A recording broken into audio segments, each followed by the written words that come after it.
এটা হলো Rishikesh bus stand. হ্যাঁ, আমরা ঋষিকেশই গেছিলাম, সকলে মানা করেছে তাও রেন্ট করে নিলাম ওখান থেকে স্কুটি। ভাড়া পড়লো 400 টাকা, পেট্রোল আলাদা। দেখলাম সুন্দর মা গঙ্গা একদম রামঝুলার পাশে। রামঝুলাতে কিন্তু গোবর হইতে সাবধান। আপনারা কিন্তু রাস্তার ওপরে অনেক জায়গায় গোবর দেখতে পাবেন এবং গরু এবং ষাঁড়ও দেখতে পাবেন। রামঝুলার উল্টো দিকে চলে যাওয়ার পর সৌন্দর্য আরও বেড়ে গেল।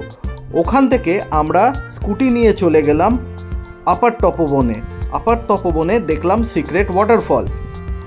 তারপরে আমরা ব্রিজ পার হবার জন্য জানকী সেতু ধরলাম। জানকী সেতুতে কিন্তু একটু সাবধানে আপনারা যাবেন, এদিক ওদিক থেকে লোক কিন্তু ঢুকে পড়ে।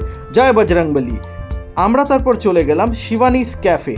এখানে কিন্তু অনেক রকমের সুন্দর সুন্দর ক্যাফে আছে, যেখানে গিয়ে কিন্তু আপনি ইসরায়েলি এবং বিভিন্ন রকম খাবার ট্রাই করতে পারেন। আমরা নিয়েছিলাম মিক্সড ফ্রুট শেক, বানানা শেক, সাকসুকা আর লাজানিয়া।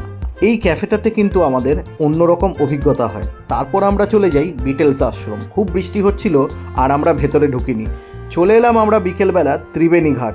ত্রিবেণী ঘাটটা চারিপাশে একটু ভালো করে ঘুরে দেখবেন। এখানে কিন্তু চা এবং ইভিনিং স্ন্যাক্স সবই পাওয়া যায়। মা গঙ্গার স্রোত এখানেও প্রচণ্ড প্রবল, দেখতে খুবই ভালো লাগছিল। দেখে নিলাম সন্ধেবেলার গঙ্গা আরতি। গঙ্গা আরতির সাথে আপনারা চাইলে এখানে মা গঙ্গাকে পুজোও দিতে পারেন এবং শেষে অবশ্যই খাবেন পাত্তেওয়ালি চাট। পুরো ভ্লগ শিগগিরই আসছে। Follow for more.